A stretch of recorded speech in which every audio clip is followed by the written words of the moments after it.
भाई बांग्लादेश में सड़कों पे तो ऐसा हाल हो रखा है कि अब लोग पूछना शुरू हो गए हैं कि ढाका ढाका कोई सिटी है कि दोस्तों म्यांमार में भारत एक बड़ा खेल करता हुआ दिख रहा है। अगर आप देखें तो जो रखाइन नाम से जाना जाता है, जहां पर बांग्लादेश की पैनी नजर बनी हुई है, वहां पर भारत के एम्बेसडर रिसेंटली एक दौरे पर गए थे, एक विजिट पर गए थे। भारत तो बांग्लादेश का पेंच धीरे धीरे कस ही रहा था। अब अराकान आर्मी ने उसकी जमीन के जो दक्षिणी तो ऑब्वियसली वहां पर इसका कुछ अराजकता सी फैल रही है और कल यूनिस के घर के सामने खड़े होके काफी हद तक काफी मतलब नारेबाजी हुई, काफी प्रोटेस्ट हुआ और पुलिस ने भी रोकने की कोशिश करी। हिस्से का पार्ट है, उस पर कब्जा कर लिया है और यह सब हफ्ते भर। ये बांग्लादेश, इसको लग रहा था कि सरकार चला लेंगे, हमारे पास तो बस छोटी छोटी समस्याएं हैं, हिंदुस्तान को हम आंख दिखा देंगे, पाकिस्तान से दोस्ती कर लेंगे, लेकिन तुम्हारे पीछे एक अलग तरह की आर्मी घुस गई और तुम्ही को चैलेंज करने लगी। तो दोस्तों यहां पे ना काफी बात पता चल रही है, कुछ इशारा है। ये इशारा है कि भारत को दोनों का सपोर्ट है, अराकान आर्मी का भी, मिलिट्री हुंता का भी। कारण है वहां के भलाई के लिए भारत की आवश्यकता है। बांग्लादेश की जितनी बदतमीजियां हुई हैं पिछले एक साल में, इंक्लूडिंग एवरीथिंग, सब कुछ, चाहे वो सिलीगुड़ी में घुस रहे हो, चाहे वो वहाँ की माइनॉरिटी के ऊपर अत्याचार कर रहे हो, चाहे वो मंदिर तोड़ रहे हो, हिंदुओं के दुकान, शोरूम, घर, दुकान, मकान सब तोड़ रहे हो, सब कुछ इन्होंने वो किया। बॉर्डर पर तो अक्सर हम रोज ही सुन रहे हैं बीएसएफ का और उनके बॉर्डर गार्ड्स फोर्स का जो है वो आपस में झगड़ा होता रहता है, गोलीबारी चलती रहती है, इधर के किसान उधर किसान एक दूसरे पत्थरबाजी कर देते हैं, रोज़ हो रहा है ये। मगर बांग्लादेश को पता था इससे उनका कुछ बिगड़ेगा नहीं। बांग्लादेश ये बात अच्छे से जानता था कि भारत को हम खींचे युद्ध में, जब भारत को हम युद्ध में खींचेंगे तब हमारे ऊपर पैसे की बारिश होना चालू होगी दुनिया भर के भारत दुश्मनों से। मगर हुआ क्या, उल्टा हो गया। यहाँ पर जो अराकान आर्मी है, एक तरफ भारतीय राजदूत उनसे जाकर के रकाइन में मिल रहे हैं और दूसरी तरफ उनके टॉप कमांडर्स भारत नई दिल्ली आ रहे हैं बैठक करने के लिए। भाई बांग्लादेश में सड़कों पे तो ऐसा हाल हो रखा है कि अब लोग पूछना शुरू हो गए हैं कि ढाका ढाका कोई सिटी है कि भाई प्रोटेस्ट का एक स्थान बना हुआ है, क्योंकि हर रोज कोई एक नया प्रोटेस्ट होता है और इतना जबरदस्त प्रोटेस्ट होता है, इतना जबरदस्त प्रोटेस्ट होता है, इट्स नॉट इवन फनी। अभी क्या प्रोटेस्ट है पता है? अभी प्रोटेस्ट है जो जुलाई मूवमेंट और जुलाई में जो इन लोगों ने बड़ा प्रोटेस्ट किया था, उसके अंदर जो जिन लोगों को इंजरियां हुई हैं, ये लोग प्रोटेस्ट कर रहे थे और ये लोग जाते-जाते यूनुस के घर के पास जाके पहुंच गए हैं। तो ऑब्वियसली वहां पर इसका कुछ अराजकता सी फैल रही है और कल यूनुस के घर के सामने खड़े होके काफी हद तक काफी मतलब नारेबाजी हुई, काफी प्रोटेस्ट हुआ और पुलिस ने भी रोकने की कोशिश करी, लेकिन बैरिकेड बैरिकेड तोड़ के वो काफी आगे तक पहुंच गए थे। नौ यूनिस की अपनी सरकार, जो वहां पर सरकार क्या जो भी है वो स्ट्रक्चर जैसा बैठा हुआ है वहां पर, वो खुद प्रोटेस्ट से आए थे। तो अभी किसी को मना भी नहीं कर सकते, क्योंकि लोग इनको बोलेंगे अच्छा भाई तुम जब प्रोटेस्ट करो तब ठीक है, अगर हम करें तो फिर परेशानी है आपको। तो ये कौन सी नाइंसाफी है? 32 फैक्ट्री होनी चाहिए बट एक्चुअली 16 ही हैं। उनके फैक्ट्री वर्कर्स का प्रोटेस्ट चल रहा है क्योंकि उनका पूरी फैक्ट्रियां बंद हो रखी हैं। 16 20 25 हजार लोग अफेक्ट हो गए हैं। एक और जगह है जहाँ पर 50,000 लोगों की नौकरियां गई हैं एक साथ, तो वहां पर भी थोड़ा-थोड़ा करके गुस्सा आना शुरू हो चुका है। So there is a lot which is happening as far as protest, और ये चीज़ें सँभालना किसी भी देश के लिए ठीक नहीं ईज़ी नहीं है, क्योंकि चारों तरफ अगर आपकी अराजकता हो, तो आप किस तरफ किसको बेरोगे, किसको कहाँ से सँभालोगे, ये तो फिर it becomes a very difficult task, और हम पूरे देश को हिला सकते हैं दोबारा से। So again this is that basic student this thing. अब स्टूडेंट्स के बारे में अगर आप देखें तो ढाका यूनिवर्सिटी और वो 6-7 कॉलेजेस हैं जो हैं उनके ऊपर काफ़ी वहाँ पर वायलेंट प्रोटेस्ट चलता है। So there is that, and वहाँ पर by the way anti Yunus नारेबाजी भी होती है and they are not able to do much about it, और वहाँ पर वायलेंस भी हो जाती है। बेसिकली जो मैं बोल रहा हूँ, one can start smelling the weakness अभी यूनस को, और यूनस का ये जो स्ट्रक्चर बैठा हुआ है, one can start smelling the weakness, क्योंकि जिस तरह के इनके एडवाइजर्स के अब स्टेटमेंट्स देखेंगे, they are very hyper aggressive statements. Hyper aggressive statements क्यों देने पड़ रहे हैं इनको? क्योंकि obviously they fear their position. तो यार अभी नो नो हम डरा के हम ये कर देंगे, हम वो कर देंगे। भारत तो बांग्लादेश का पेंच धीरे धीरे कस ही रहा था।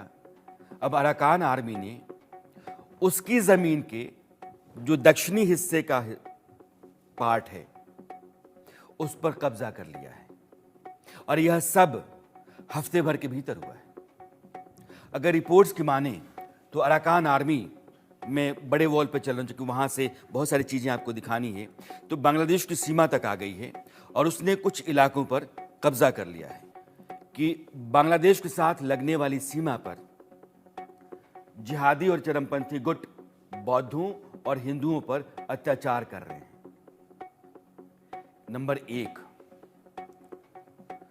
नंबर 2, बांग्लादेश में जो रोहिंग्या रिफ्यूजी कैंप हैं उनमें रोहिंग्या सॉलिडरिटी आर्मी, अरकान रोहिंग्या सल्वेशन आर्मी, अरकान रोहिंग्या आर्मी जैसे 11 मिलिटेंट ग्रुप हैं जो हत्या, रेप, अपहरण और अन्य तरह के अपराधों को अंजाम दे रहे हैं। नंबर 2।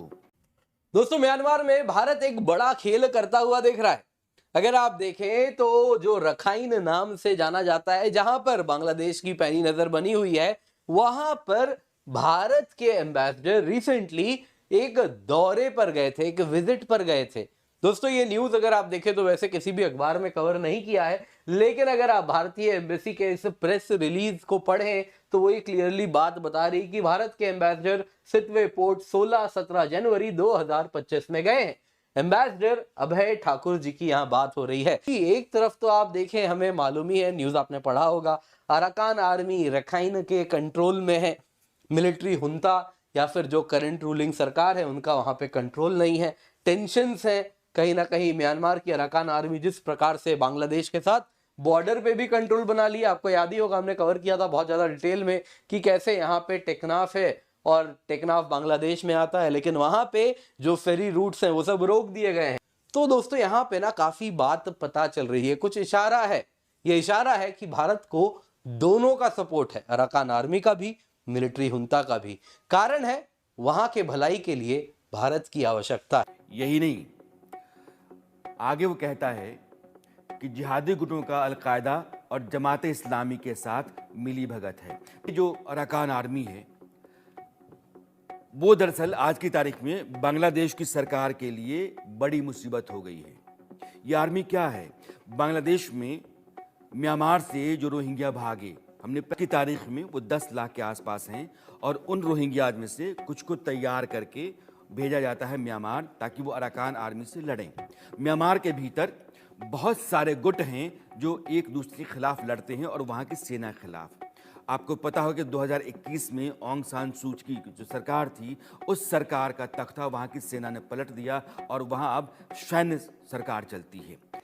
ये बांग्लादेश, इसको लग रहा था कि सरकार चला लेंगे, हमारे पास तो बस छोटी छोटी समस्याएं हैं, हिंदुस्तान को हम आंख दिखा देंगे, पाकिस्तान से दोस्ती कर लेंगे, लेकिन तुम्हारे पीछे एक अलग तरह की आर्मी घुस गई और तुम्ही को चैलेंज करने लगी। वही हुआ जिसका बांग्लादेश को दिन रात डर सता रहा था। बांग्लादेश को सिर्फ और सिर्फ यही खौफ था कि इंडिया के साइड से गोली नहीं चलेगी, ये बात तय है। अब देखो बॉर्डर पे थोड़ा भी ये सब को जो हो जाता है वो बात अलग की है, मगर जिसे कहते हैं फुल फ्लेज वॉर, वो हो भारत की तरफ से, ये होने से रहा। और इसी का नाजायज़ फ़ायदा उठाते हुए बांग्लादेश ने बदतमीजी पे बदतमीजी करी। कभी सिलीगुड़ी में इनकी फ़ौज घुस रही है, कभी कुछ हो रहा है, कभी कुछ हो रहा है। हर वो हरकत करी जिससे भारत को प्रवोक किया जाए, भारत थोड़ा सा जंग चालू करे। जितने भारत के दुश्मन हैं, चाहे वो चीन हो, चाहे वो अमेरिका का डीप स्टेट हो, चाहे वो और 50 किस्म के देश हो, इंक्लूडिंग पाकिस्तान, इंक्लूडिंग बहुत सारे हमारे दुश्मन हैं, कई तो ऐसे हैं जो दोस्त के भेष में भेड़िया है, वो सब क्या करेंगे? पैसे की बारिश करना चालू कर देंगे बांग्लादेश के ऊपर। जो मॉडल पाकिस्तान इतने सालों से चलाता आया है वही मॉडल ये चलाना चाहते थे, मगर इनको डर था कि कहीं ये ना हो जाए इंडिया पैसे की बारिश कर दे या इंडिया मिल जाए अराकान आर्मी से। वैसा ही कुछ आज होता हुआ नजर आ रहा है। हालांकि पैसे वैसे की तो खबर नहीं आई है अभी तक, मगर एक न्यूज़ ये आती है हमारे सामने कि यहाँ पे राजदूत जाकर के रकाइन में जाकर के मिलते हैं अराकान आर्मी के टॉप लीडर्स से। दूसरी तरफ ये न्यूज़ भी हमारे सामने आई है, ऑब्वियसली ये पब्लिक डोमेन में इतनी ज़्यादा अवेलेबल नहीं है, मगर सामने आ रही, कुछ ऐसे वेबसाइट से, कुछ ऐसे मीडिया होते थे जो इसको छाप तक रहे कि अराकान आर्मी के टॉप कमांडर्स जो है वो दिल्ली आए मीटिंग करने के लिए कि आगे क्या करना है, किस तरह से काउंटर करना है, क्या हम सहयोग कर सकते हैं, क्या नहीं कर सकते हैं। दूसरी तरफ बजट में अगर आप देखोगे तो इंडिया ने भर भर के म्यांमार को भी पैसा देने का काम किया है। तो दोनों पक्ष, चाहे म्यांमार की वो सरकार हो जो अभी करंट आर्मी वहाँ पे शासन कर रही है, वो चाहे अराकान आर्मी हो, दोनों पक्ष को भारत ने इस समय साध के रखा हुआ है।